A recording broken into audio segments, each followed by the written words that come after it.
السلام علیکم ورحمۃ اللہ وبرکاتہ۔ الحمدللہ رب العالمین والصلاة والسلام علی اشرف الانبیاء والمرسلین۔ اعوذ باللہ من الشیطان الرجیم۔ رب اشرح لی صدری ویسر لی امری واحلل عقدۃ من لسانی یفقہوا قولی رب زدنی علما۔ سورۃ البقرہ کی آیت نمبر 8 سے تیسرے گروہ کا تذکرہ ہم پڑھیں گے۔ سورۃ بقرہ کے شروع میں ہم نے پہلے دو گروہوں کا تذکرہ پڑھ لیا، ایک مومن متقی پرہیزگار لوگوں کا تذکرہ ہوا، دوسرا گروہ کافروں کا، اور اب تیسرا گروہ جس کی تفصیل اب یہاں سے بیان کی جا رہی ہے، ان کی باتیں کیا ہوتی ہیں، ان کا عمل کیا ہوتا ہے اور ان کا انجام کیا ہے، یہ ہم ان آیات میں یہ سب کچھ انشاءاللہ معلوم کریں گے۔ اور اس چیز سے ہمیں سبق حاصل کرنا چاہیے کہ کہیں ایسی کمزوری، ایسی بیماری، ایسی بری عادتیں ہم میں تو نہیں پائی جا رہی ہیں، اس لیے کہ جو شخص جس مرض میں مبتلا ہے وہ اسے پتہ بھی نہیں ہوتا، یا بسا اوقات پتہ بھی ہوتا ہے تو تسلیم نہیں کرتا۔ تو اللہ تعالیٰ نے تیسرے گروہ کا ذکر کیا جن کا دعویٰ ایمان تھا، اور اللہ فرماتا ہے یہ ایمان والے نہیں ہیں۔ تو معلوم یہ ہوا کہ زبان سے کہہ دینا کافی نہیں ہے، ایمان کے 3 درجے ہیں، اس کی تفصیل ہم پڑھیں گے۔ ان میں سے کسی ایک درجے سے بھی کوئی شخص خالی ہوا تو مومن نہیں ہے۔ ایمان 3 چیزوں کا مجموعہ ہے، تو ان 3 چیزوں کی تفصیل ہم بعد میں، پہلے ان کا قول پڑھتے ہیں کہ منافقین کیا کہتے تھے۔ تیسرے گروہ کا تذکرہ شروع ہوا آیت نمبر 8 سے، وَمِنَ النَّاسِ مَن يَقُولُ آمَنَّا بِاللَّهِ وَبِالْيَوْمِ الْآخِرِ وَمَا هُمْ بِمُؤْمِنِينَ۔ بعض لوگ ایسے ہیں، لوگوں میں سے کچھ لوگ ہیں جو کہتے ہیں ہم اللہ پر ایمان لائے اور آخرت پر بھی ایمان لائے، حالانکہ وہ ایمان لانے والے نہیں، وہ مومن نہیں ہیں۔ انہوں نے تمام ایمان کے اجزاء میں سے اللہ کے ساتھ یوم آخرت کا ذکر کیا ہے، 2 چیزوں کا دعویٰ کیا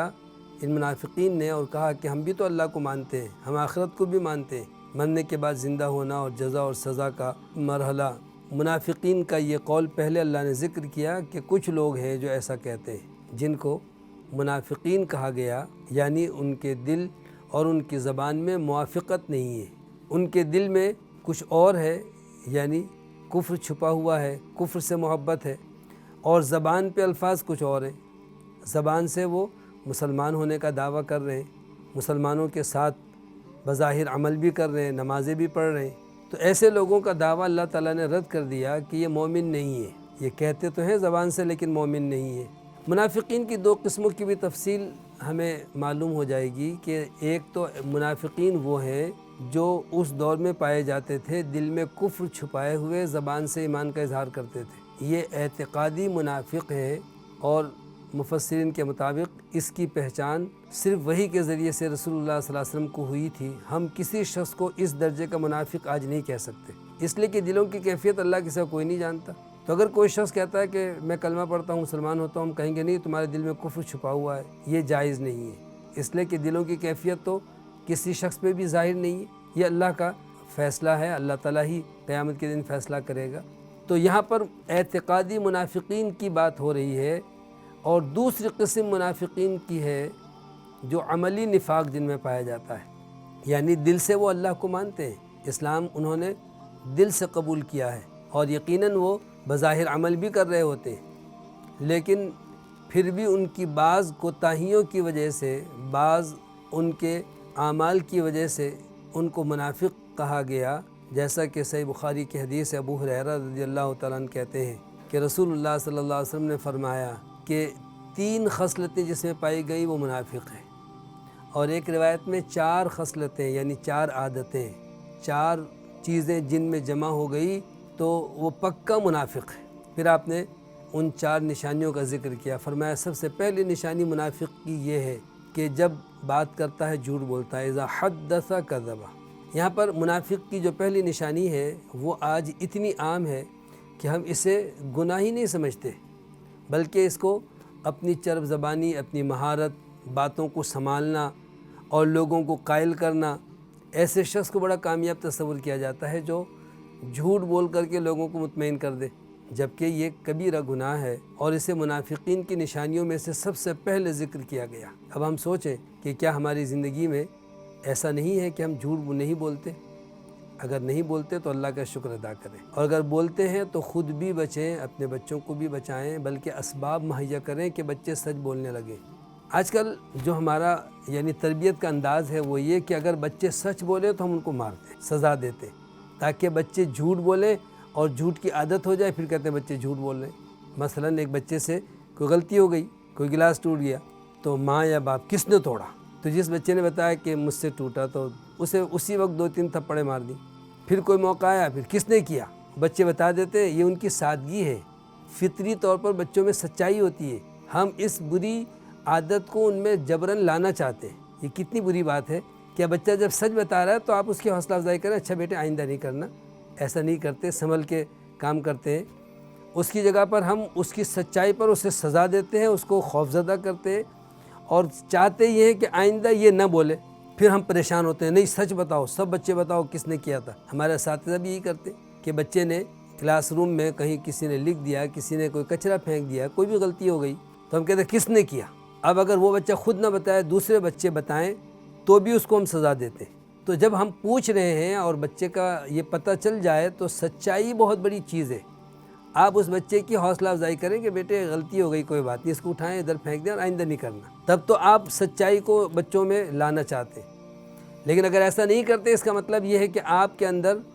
سچ سننے کا حوصلہ ہی نہیں، آپ سچ کو دبانا چاہتے ہیں۔ جھوٹ بچوں میں آپ خود تربیت دینا چاہتے ہیں بچوں میں، اور پھر کہتے ہیں جی بچے جھوٹ بولتے ہیں۔ پھر خود بھی خوش ہوتے ہیں کہ بچے نے کیسی مہارت سے اپنی بات پھیر دی۔ چھوٹا بچہ شرارت کرتا ہے، پوچھے تو وہ اشارہ کرتا ہے بڑے بچے کی طرف، کسی اور کی طرف، اور ماں باپ ہنستے ہیں، دلچسپی لیتے ہیں کہ دیکھا کتنا ہوشیار ہے،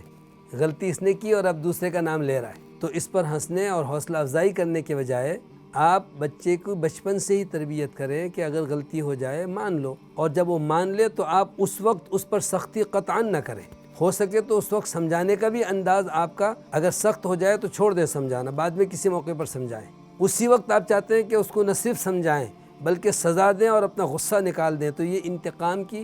آپ کے اندر ایک آگ ہے۔ آپ غصے میں نقصان ہو گیا، بچہ ہے تو کیا ہوا، 2-4 تھپڑے مار دی، برا بھلا کہا، ڈانٹ ڈپٹ کی، آواز اونچی ہو گئی، بچہ سہم گیا۔ اب آئندہ بچہ سوچے گا کہ میں بتاؤں یا نہ بتاؤں۔ تو منافقین کی پہلی بنیادی پہچان ہی یہ ہے کہ وہ جب وہ بات کرتے ہیں جھوٹ بولتے ہیں۔ صحیح بخاری مسلم کی ایک حدیث ہے، رسول اللہ صلی اللہ علیہ وسلم نے فرمایا کہ جب کوئی شخص سچ بولتا ہے اور سچ کو تلاش کرتا ہے، سچ کا ارادہ بھی کرتا ہے، تو اللہ کے ہاں اس کے نام کے ساتھ بہت سچا صدیق لکھ دیا جاتا ہے۔ اور فرمایا کہ بندہ جب جھوٹ بولتا ہے اور جھوٹ کو تلاش کرتا ہے، جھوٹ کا قصد ارادہ کرتا ہے کہ میں کیسے بات بناؤں، کیسے جھوٹ بولوں، یہاں تک کہ اس کے نام کے ساتھ اللہ کے ہاں کذاب لکھ دیا جاتا ہے، یہی جھوٹا۔ تو اپنے آپ کو کذاب ہونے سے بچائیں، اپنے بچوں کو کذاب بنانے سے بچائیں،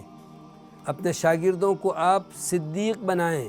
آپ دیکھیں اللہ تعالیٰ نے فرمایا یا ایھا الذین آمنوا اتقوا اللہ وکونوا مع الصادقین، ایمان والو اللہ سے ڈرو اور سچوں کے ساتھ شامل ہو جاؤ، سچے لوگوں میں سے ہو جاؤ، سچ بولنے والے بنو۔ تو آپ چاہتے ہیں کہ آپ کے بچے سچ بولیں تو آپ سچ کی حوصلہ افزائی کریں، سچ پر اس کو اذیت مت دیں، تکلیف مت دیں، مرعوب مت کریں، خوفزدہ مت کریں۔ یہ غلطی اتنی بڑی نہیں ہے، یہ نقصان اتنا بڑا نہیں ہے جس پر آپ اس کی فطرت بدلنا چاہتے ہیں۔ بچے کی فطرت میں سچائی رکھی ہوئی ہے، سادگی ہے، وہ سچ بتا دیتا ہے کہ مجھ سے غلطی ہوئی۔ کتنی بڑی کمزوری ہے۔ دیکھیں آپ کہ ایک بچہ اگر آپ کے ہاتھوں سے نکل گیا اور بے راہروی کا شکار ہوا، وہ تو کبھی بھی آپ کو نہیں بتائے گا کہ غلط دوستوں میں وہ سگریٹ نوشی کر رہا ہے یا کسی اور بری لت میں پڑ گیا ہے، اس لیے کہ آپ تو اس کی چھوٹی چھوٹی باتوں پر اس کو مارتے۔ لیکن اگر آپ نے اس بچے کو سچ بولنا سکھایا ہے اور بڑی سے بڑی غلطی پر بھی آپ نے اس کو اس وقت سخت انداز سے نہیں سمجھایا، پیار محبت سے سمجھایا، وہ غلطی بھی دور ہو جائے گی اور بری عادت میں بھی وہ مبتلا نہیں ہوگا۔ دیکھیں نا، ایک شخص اگر خود آ کر کہے کہ میں نے آپ کی پرس میں سے یا گھر میں سے فلاں چیز اٹھا لی، چرا لی، اب آپ ایک دم تیش میں اس کو سزا دیں گے اور ماریں گے تو کل بھی وہ اٹھائے گا ضرور، بلکہ آج اس نے چھوٹی چوری کی، کل بڑی چوری کرے گا اور بتائے گا بھی نہیں، اس لیے کہ راستہ آپ نے بتا دیا کہ مجھے نہ بتاؤ، تم جو چاہو کرو، آپ یہ چاہ رہے ہیں۔ یہ تو بچوں کی آپ نے ایک طرح سے تربیت ہی بنیادی اینٹ ہی غلط رکھ دی۔ ہاں اگر بچہ خود بتا دیتا ہے، چاہے کتنی بڑی غلطی کیوں نہ ہو، بحیثیت والدین اور بحیثیت اساتذہ ہمارا فرض ہے کہ ہم خندہ پیشانی سے اس کی بات سن کر کے اور پھر اس کو بہت ہی نرم انداز سے سمجھائیں۔ اس سلسلے میں کہ جب بچہ شروع میں کسی بھی چھوٹی غلطی پر سچ بولتا ہے اور سچ ظاہر کر دیتا ہے تو ہم کیا رد عمل اس کے ساتھ کرتے ہیں۔ دیکھیں رسول اللہ صلی اللہ علیہ وسلم نے منافق کی نشانی یہ بتائی ہے، جب وہ بات کرے تو جھوٹ بولے۔ ہم اگر ایسا ہی کرتے ہیں اپنے بچوں کے ساتھ کہ ان کو جھوٹ بولنے کی عادت ڈلوا رہے ہیں تو پھر کل قیامت کے دن بچے بھی مجرم ہوں گے، جوان ہونے کے بعد اگر وہ اس عادت پہ برقرار رہے، شاگرد بھی ہوں گے اور والدین اور اساتذہ بھی اس جرم میں برابر کے شریک ہیں، سزا کے دگنے مستحق ہوں گے۔ ہم اپنی غلطیوں کے بھی ذمہ دار ہیں اور بچوں کی غلط تربیت کرنے کی وجہ سے ہم گویا کہ ان کی سزا کے بھی ہم مستحق ہیں۔ اس لیے یاد رکھیں، بچوں کی عادتوں کو درست کرنے کے لیے ہمت اور حوصلے سے کام لیں، نقصان کو نہ دیکھیں، کوئی بات نہیں، بچے نے بتا تو دیا یا شاگرد نے ظاہر تو کر دیا۔ تو یہ بات واضح ہو گئی کہ ہمیں اپنے بچوں کے ساتھ دوستانہ ماحول میں ان کی تربیت کرنی چاہیے، اور کوئی نقصان ہو تبھی نہیں بلکہ عام معاملات میں بھی۔ اگر بچہ جھوٹ بول کر کے آپ کو مطمئن کرنا چاہتا ہے تو آپ فوری طور پر جو ہے اس کو بچے پر غصہ کریں یا اس کو، بلکہ آپ کبھی جب ایسی بات معلوم ہو کہ بچے نے جھوٹ بولا ہے تو آپ اس کی حوصلہ شکنی کرنے کے لیے اس کو سمجھائیں کہ بیٹا آپ نے تو یوں کیا تھا، یوں کیوں یہ کہہ دیا، یہ صحیح نہیں ہے۔ چونکہ ابھی کوئی نقصان نہیں کیا تو آپ کا رویہ اتنا سخت تو نہیں ہوگا، تو اب اس کو برداشت اس لیے کر رہے ہیں کہ آپ کا تو کوئی نقصان تو کیا ہی نہیں بچے نے، تو صرف دنیاوی نفع و نقصان کی وجہ سے نہیں بلکہ تربیت کی وجہ سے اس کی جھوٹ کی حوصلہ شکنی کریں۔ اور بچوں کے ساتھ آپ کا رویہ جتنا زیادہ نرم ہوگا اتنے زیادہ بچے آپ سے سیکھیں گے۔ سختی سے نہیں سیکھتے، ڈانٹ ڈپٹ سے نہیں سیکھتے، بلکہ وہ مرعوب ہو کر کے اپنی غلطیوں کو اور زیادہ اپنے اندر چھپائیں گے اور ظاہر کچھ کریں گے، یعنی دل میں کچھ ہے، زبان پہ کچھ ہے۔ اچھا، ایک بڑی اہم حدیث ہے، امام بخاری رحمہ اللہ کتاب الایمان میں یہ بات لاتے ہیں کہ جو شخص یہ کہتا ہے کہ میں منافق نہیں ہوں تو سمجھ لے کہ ضرور اس میں نفاق پایا جاتا ہے، اور جو شخص ڈرتا رہتا ہے کہیں میں منافق تو نہیں ہو گیا، اس لیے کہ یہ چھوٹی چھوٹی غلطیاں عام ہوتی رہتی ہیں، تو جو ڈرتا رہتا ہے کہیں میں منافق تو نہیں ہو گیا، یہ ایمان کی نشانی ہے۔ تو فرماتے ہیں کہ مومن وہ ہے جو نفاق سے ڈرتا رہتا ہے، اور منافق وہ ہے جو نفاق سے بے خوف ہے، کہتے ہیں میں تو ہوں ہی نہیں، میں تو ہو ہی نہیں سکتا۔ تو کبھی بوقت ضرورت بڑوں کو بھی جھوٹ بولنا پڑتا ہے، یاد رکھیں، بلکہ بعض موقعوں پر جھوٹ بولنے کا حکم ہے اور تاکید کی گئی ہے، سچ نہیں بولنا چاہیے وہاں سچ بولیں گے تو گناہ ہوگا۔ مثلا 2 آدمیوں میں ناراضگی ہے، ان میں سے کسی ایک نے آپ کے سامنے اپنے اس دوست کے بارے میں کوئی غلط الفاظ کہہ دیے، چونکہ ناراضگی ہے، تو آپ نے جا کر اس کو کہا کہ میرے کانوں نے سنا ہے تمہارے بارے میں تو وہ یوں کہہ رہا تھا، تو اب وہ بچے ہی کیوں نہ ہوں، جب آپ کے سامنے اس طرح ذکر کریں تو آپ فوراً ان کو روکیں کہ کہا تھا نا، بالکل صحیح بات ہے، لیکن یہ سچ بتلانا نہیں ہے، ورنہ تو کیا ہوگا، 2 مسلمان آپس میں لڑیں گے، 2 بھائیوں میں جدائی ہوگی۔ تو اس طرح کا سچ بولنے سے رسول اللہ صلی اللہ علیہ وسلم نے منع کیا، بلکہ بڑی سخت وعید ہے۔ آپ نے فرمایا کہ جو شخص چغل خور ہے وہ جنت میں داخل نہیں ہوگا۔ یہ چغل خوری ہے کہ کسی کی بات جو دوسرے بھائی کے خلاف اس کے منہ سے نکل گئی، غصے میں ہوتا ہے، تو آپ نے وہ بات اس کو پہنچا دی، ناراضگی میں تو ہوتا ہی ہے، تو آپ کا کام کیا ہے کہ دوسرے شخص سے جا کر کہیں کہ میں ان سے ابھی بات کر رہا تھا، وہ تو آپ کی تعریف کر رہے ہیں، وہ تو آپ کے بارے میں اچھے گمان رکھتے ہیں، وہ ساتھی تو آپ سے ملنا چاہتے ہیں۔ تو رسول اللہ صلی اللہ علیہ وسلم نے فرمایا لیس الکذاب الذی یصلح بین الناس، جو لوگوں کے درمیان صلح کرانے کے لیے جھوٹ بولتا ہے وہ جھوٹا نہیں ہے۔ تو صلح کے لیے جھوٹ بولنا لازم ضروری ہے، نہ صرف جائز ہے بلکہ لازم ضروری ہے۔ اس موقع پر اگر کوئی سچ بولے گا تو فتنہ فساد ہوگا، لڑائی ہوگی 2 مسلمانوں میں، اور یہ حرام ہے، مسلمانوں کو لڑانا حرام ہے۔ تو اس کی بھی تربیت ہونی چاہیے کہ ایسے موقع پر بچہ کہنا ہے، جیسے بعض لوگ یہ بھی کہہ رہے ہوتے ہیں کہ جی میں ڈرتا ورتا نہیں ہوں، میں تو سچ بتاؤں گا، اس نے تمہارے بارے میں یوں کہا تھا۔ یہ شیطان ہے جو اکسا رہا ہے، سچ کا سہارا لے کر کے آپ دو کو لڑا رہے ہیں، اور بظاہر لوگ جب پوچھے تو کہنے لگے میں نہیں ڈرتا کسی سے، میں تو سچ بتاؤں گا، ہاں بھائی تم نے یہ کہا تھا نہیں کہا تھا بولو، وہ شرمندہ بیچارہ۔ تو آپ ایک مسلمان کو شرمندہ کر رہے ہیں، دوسرے کو اس سے بدظن کر رہے ہیں، دونوں میں لڑائیاں کروا رہے ہیں، یہ کبیرہ گناہ ہے۔ اس سلسلے میں ایک بڑا دلچسپ واقعہ ہے، شیخ سعدی رحمۃ اللہ علیہ فرماتے ہیں کہ ایک بادشاہ کے دربار میں ایک غیر عربی یعنی اجمی غلام لایا گیا جو قید میں تھا، اور اب بادشاہ اس کو قتل کی سزا سنا رہا تھا۔ تو چونکہ اس کی زبان الگ تھی تو اس نے بادشاہ کو گالیاں دینا شروع کر دی اور کہا کہ ظالم ہو تم تو، اور یہ ہو اور وہ ہو، اور اللہ ہی تم کو تو سمجھے گا۔ خوب اس نے برا بھلا کہہ کر کے اپنی بھڑاس نکالی، اس لیے کہ بادشاہ نے اس کو تو قید میں رکھا ہوا تھا اور اب اس کو پھانسی یا قتل کی سزا سنا دی۔ تو بادشاہ کے وزیروں میں سے دو وزیر تھے جو اس زبان کو جانتے تھے، ایک بڑا نیک دل تھا، ایک ذرا شرارتی قسم کا تھا۔ تو جو نیک دل وزیر تھا وہ کھڑا ہوا اور بعد اب کہنے لگا کہ بادشاہ سلامت، اگر اجازت دیں تو میں اس کے الفاظ آپ تک پہنچا دوں کہ وہ کہہ رہا ہے کہ آپ تو بڑے مشفق ہیں، رحم دل ہیں، آپ مجھے معاف کر دیں۔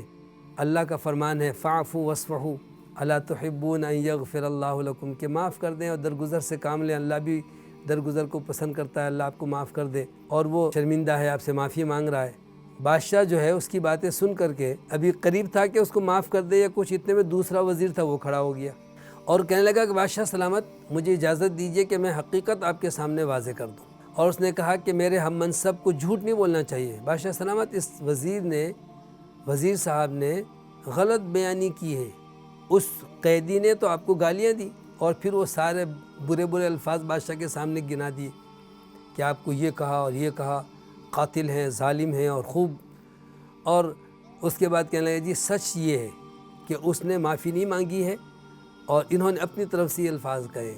بادشاہ بڑا ذہین تھا، ہوشیار تھا، بادشاہ نے کہا کہ تمہارے جھوٹ سے تمہارے سچ سے اس کا جھوٹ مجھے زیادہ پسند آیا، تمہارے سچ سے، یعنی بادشاہ سمجھ گیا کہ واقعی سچ یہی ہے کہ اس قیدی نے گالیاں دی ہیں لیکن میں تو اس زبان کو نہیں جانتا۔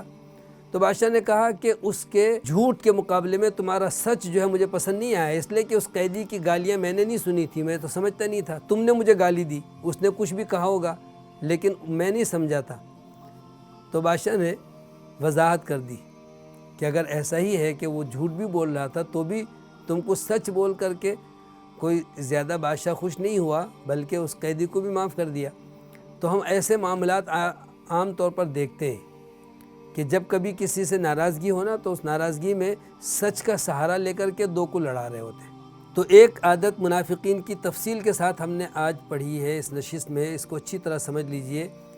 کہ جھوٹ بولنا نفاق کی نشانیوں میں سے ہے اور جھوٹ بولنے والے کے لیے شدید وعید ہے،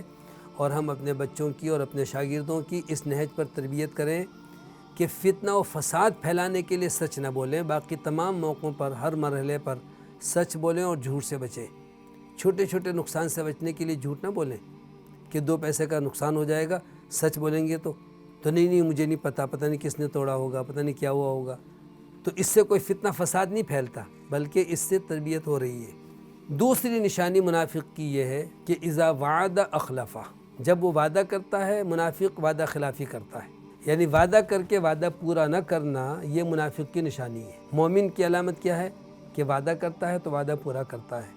اور یہ اللہ کے اوصاف میں سے ایک وصف ہے، یہ اتنی عظیم صفت ہے۔ اللہ نے فرمایا ان اللہ لا یخلف المیعاد،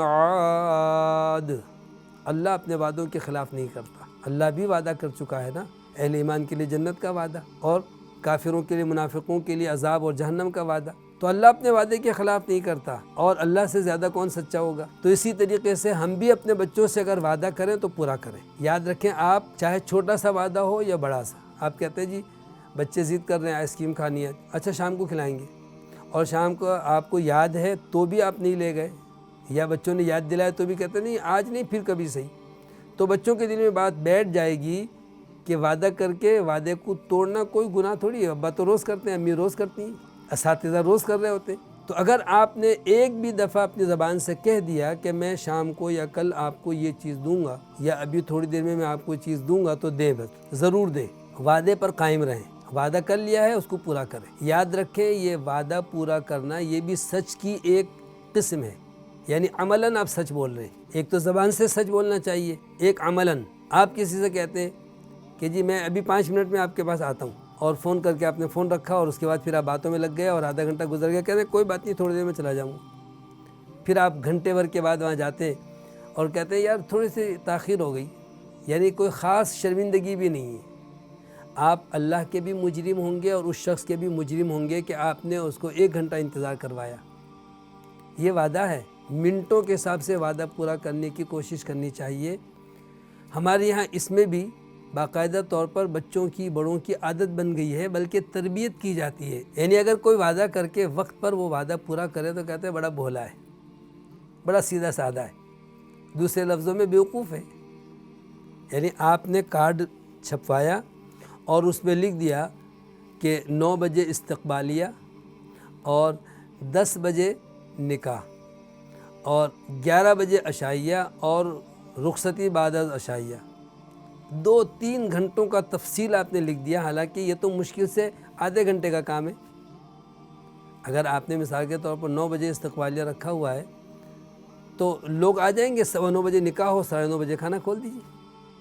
آپ 1 گھنٹے تک کیا کریں گے؟ استقبالیہ میں آپ کھڑے رہتے ہیں، آپ خود 10 بجے آتے ہیں۔ یا اسی طریقے سے نکاح کے بعد رخصتی اور عشائیہ اور لمبے چوڑے یعنی ٹائم اس میں لکھ دیے جاتے ہیں۔ تو آپ اگر اس طرح سے وعدہ کر کے وقت پر نہیں پہنچے یا وقت پر وہ کام نہیں کیا تو آپ ایک شخص کے مجرم نہیں ہیں، بلکہ ان تمام لوگوں کے جو وہاں وقت پر آئیں گے اور بیٹھے رہیں گے ان کے مجرم ہیں، اور ان سب کو حق ہے کہ قیامت کے دن اللہ کے سامنے آپ کی زیادتی پر آپ کی نیکی مانگ لے، اور اللہ تعالیٰ دے دے گا کہ ہاں اس نے تم کو اذیت دی تھی لہذا اس کی نیکی تم لے لو، اس کا ثواب تم لے لو، اور اگر اس کے ثواب اور نیکی ختم ہو جائے تو اللہ تعالیٰ مظلوم سے کہے گا تمہارے گناہ کا بوجھ اس پہ ڈال دیتا ہوں، تم خوش ہو نا۔ تو وعدہ جو ہے وہ بہت ہی اہم ہے، اور یاد رکھیں یہ ایمان کی علامت ہے اور انبیاء علیہم السلام کی ایک خاص خصلت تھی۔ رسول اللہ صلی اللہ علیہ وسلم نبوت سے پہلے بھی مکی زندگی میں اس اہم صفت کے ساتھ پہچانے جاتے تھے۔ مشرکین مکہ آپ کو صادق الوعد والامین، وعدے کے سچے اور امانت دار کہتے تھے۔ تو یہ وعدہ پورا کرنا، وعدے کا سچ ثابت کر دینا، یہ بہت عظیم صفت ہے، اور وعدہ خلافی کرنا بہت بری عادت ہے، منافقین کی عادتوں میں سے ہے۔ اور آپ اس کی تفصیل سمجھ لیجئے کہ وعدہ دراصل جو ہے وہ 2 آدمیوں کے درمیان ایک معاہدہ ہوتا ہے۔ آپ ایک شخص سے کہتے ہیں چاہے بچہ ہی کیوں نہ ہو کہ میں یہ کام اس وقت کروں گا، یہ وعدہ ہے، اور اس وقت اگر آپ نے نہیں کیا یا تاخیر سے کیا تو آپ اس شخص کے بھی مجرم ہیں، اللہ کے بھی مجرم ہیں۔ ایک وعدہ ہوتا ہے جو انسان لوگوں کے سامنے ظاہر نہیں کرتا لیکن اپنے دل سے کر رہا ہوتا ہے۔ مثلا نیت کیا آپ نے کہ آج میں میرے بچوں کو فلاں چیز کھلاؤں گا، آج میں شاگردوں کو جو ہے فلاں چیز تحفے میں دوں گا، جس نے اچھا سنایا آج میں ان کو گفٹ دوں گا، ایسی دل میں آپ کا ارادہ ہوا، اور اس کے بعد پھر آپ نے سوچا چھوڑو تو پڑھتے رہتے ہیں، تو بظاہر اس وعدے کا بچوں کو تو پتہ ہی نہیں، لیکن اللہ تو جانتا ہے نا، اور آپ خود اپنی نگاہ میں اپنے آپ کو وعدہ خلاف بنا رہے ہیں۔ آپ کی اپنی شخصیت اپنی نگاہوں میں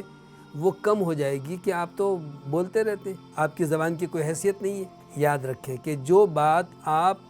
اپنے دل سے سوچیں یعنی نیت کریں اس کو بھی لازم کریں۔ اس سے ہوگا یہ کہ آپ کو لوگوں سے کیے ہوئے وعدے پورے کرنے میں مدد ملے گی، کیونکہ لوگوں سے کیے ہوئے وعدے پر تو لوگ پوچھتے بھی ہیں نا کہ جی آپ نے تو یہ ٹائم دیا تھا، اتنی تاخیر ہو گئی، یا آپ نے وعدہ کیا تھا پورا نہیں کیا۔ تو اس وعدے کو پورا کرنا بہت ہی آسان ہے جس وعدے پر لوگ آپ سے باز پرس کریں گے اور آپ کو خوف ہے، لیکن اس وعدے پر تو کوئی پوچھنے والا ہی نہیں، کسی کو پتہ ہی نہیں۔ تو آپ اگر اس کے عادی ہو گئے جس کا کوئی حوالہ نہیں، کوئی ثبوت نہیں، لوگ جانتے نہیں ہیں، پھر بھی آپ اس کو پورا کریں گے اس لیے کہ آپ کے دل میں ارادہ تھا، تو پھر وہ وعدہ پورا کرنا آپ کے لیے بہت ہی آسان ہے۔ اس سلسلے میں محدثین نے امام بخاری رحمہ اللہ کا ایک واقعہ لکھا ہے کہ امام بخاری رحمۃ اللہ علیہ تاجر تھے اور خود حدیث حاصل کرنے اور حدیث سننے کے لیے، حدیث جمع کرنے کے لیے سفر کرتے تھے۔ تو جو قافلے تجارت کے لیے جاتے ان قافلے میں سے کسی شخص کو رقم دے دیتے کہ میرے لیے بھی مال تجارت لے آنا، اور پھر حسب ضرورت وہ مال بیچ دیتے، ضرورت کے پیسے رکھ لیتے، باقی پیسوں سے پھر تجارت کے لیے کسی کو دے دیتے کہ بھئی کچھ سامان لے آنا۔ تو ایک دفعہ امام بخاری رحمۃ اللہ علیہ کا کچھ سامان تھا اور ایک تاجر نے آ کر پوچھا کہ حضرت کتنے میں بیچیں گے؟ تو امام صاحب نے کہا کہ آپ اس کی رقم بتاؤ، پیشکش کرو، پھر میں تم کو کل جواب دوں گا۔ تو اس شخص نے ایک رقم بتائی مثال کے طور پر کہ جی 5,000۔ تو امام صاحب نے فرمایا کہ ٹھیک ہے میں کل بتاؤں گا۔ کچھ وقت کے بعد ایک دوسرا تاجر آیا اور اس نے بھی وہ مال دیکھا، اور مال دیکھ کر اس نے کہا کہ جی میں اس کی 10,000 قیمت دینا چاہتا ہوں، مجھے دے دیں۔ تو امام بخاری رحمۃ اللہ علیہ فرماتے ہیں کہ تم سے پہلے ایک تاجر آیا تھا اور اس نے مجھے 5,000 دینے کی بات کی تھی، اور 5,000 میں نے اس سے کوئی وعدہ نہیں کیا، لیکن اس کے جانے کے بعد میرے دل میں خیال آیا کہ منافع تو مل رہا ہے، چلو 5,000 میں دے دوں گا، تو یہ جو میری نیت تھی میں اس کو توڑنا نہیں چاہتا، اس لیے اب دگنی قیمت میں 10,000 میں امام بخاری رحمۃ اللہ علیہ نے وہ مال نہیں بیچا اور خسارہ اور نقصان برداشت کر لیا، لیکن اپنے اس عزم کو، اپنے اس ارادے کو، اپنی اس نیت کو انہوں نے برقرار رکھا اور پہلے والے تاجر کو کم قیمت میں وہ مال دے دیا۔ کیا ہم ایسا کرتے؟ ہم نیت کرتے ہیں، ارادے کرتے ہیں، اس کو کتنی دفعہ توڑتے ہیں، نتیجتاً ہماری شخصیت جو ہے نا وہ بالکل کمزور ہو جاتی ہے، اور ہم اپنے آپ کو کیے ہوئے وعدوں پر قائم رکھنا بڑا مشکل تصور کرتے ہیں۔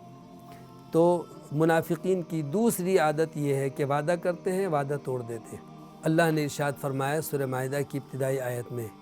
یا ایھا الذین آمنوا اوفوا بالعقود، اے ایمان والو عہد و پیمان کو پورا کرو، یعنی جو بھی وعدہ کرو، جو بھی عہد کرو، اس پر قائم رہو، اس کو پورا کرو۔ تو یہ دوسری اہم اور بنیادی علامت تھی منافقین کی علامات اور نشانیوں میں سے کہ وہ وعدہ کرتے ہیں اور وعدہ توڑ دیتے ہیں، وعدہ پورا نہیں کرتے۔ ہم خود بھی اس پر پابندی کے ساتھ عمل کریں کہ اپنے بچوں سے وعدہ کریں تو اس کو پورا کریں، اور بچے اگر ہم سے وعدہ کریں اور ان سے وعدہ پورا نہ ہو تو ان کو سمجھائیں۔ مثال کے طور پر بچہ کہتا ہے آج میں نے کام نہیں کیا تھا تو میں شام کو یہ ہوم ورک کر لوں گا، اب آپ ان کو بٹھائیں کہ آپ نے وعدہ کیا تھا نا، پہلے کام کریں، اس کے بعد پھر ہم کوئی دوسرے کام میں کسی جگہ اور مصروف ہوں گے، پہلے اپنا وعدہ پورا کریں۔ تو اپنا خود بھی خیال رکھیں کہ وعدہ کر لیں، اس کو پورا کریں، اور بچوں کی بھی تربیت کریں بحیثیت ماں باپ کے، بحیثیت استاد کے، کہ ان سے جو وعدہ لیں وہ وعدہ پورا کیا نہیں کیا پوچھیں بھی۔ ایسے ہی نہیں رسماً ہم نے پوچھ لیا کہ بھئی آج ہم نے پڑھا ہے یہ کام گھر سے آپ کر کے لائیں گے نا؟ بچوں نے کہا جی۔ اب آپ دوسرے دن ان سے پوچھیں آپ نے کام کر لیا؟ بچے چپ یا خاموش ہیں۔ آپ نے فرمایا نہیں کیا تو وہ ہاتھ اٹھائیں، نہیں کیا۔ اب آپ ان کو ماریں یا سزا دیں تو آپ ان کو گویا کہ جھوٹ پر اور وعدہ خلافی پر آمادہ کر رہے ہیں کہ روزانہ 2 چھڑی کھا لو یا تھپڑ کھا لو یا مار کھا لو، بس کوئی بات نہیں۔ یہ بہت یعنی غلط تربیت ہو رہی ہے۔ آپ کوشش کریں کہ ان بچوں سے کہیں کہ بیٹے آپ لوگوں نے کام نہیں کیا، تو یہ تو تھوڑا سا نقصان ہے، لیکن آپ کو پتہ ہے کہ ایک بہت بڑا نقصان کیا ہو گیا کہ آپ نے وعدہ پورا نہیں کیا۔ آپ نے وعدہ کیا تھا نا کہ میں کل گھر سے کام کر کے آج صبح لے کر آؤں گا، وعدہ آپ نے پورا نہیں کیا۔ تو والدین اور اساتذہ اپنے بچوں کے وعدوں کو یاد دلائیں، اور اگر وہ وقت پر وہ کام نہ کریں اور وعدہ خلافی کریں تو ان کو سمجھائیں کہ یہ منافق کی نشانی ہے، مسلمان ایسا نہیں کرتے، مومن تو وعدہ پورا کرتے ہیں۔ تو ان بری خصلتوں سے خود بچنے اور اپنے بچوں کو بچانے کی کوشش کریں۔ اللہ تعالی ہم کو نفاق کی ہر بری عادت سے محفوظ فرمائے اور بچنے کی توفیق عطا فرمائے۔ وآخر دعوانا الحمدللہ۔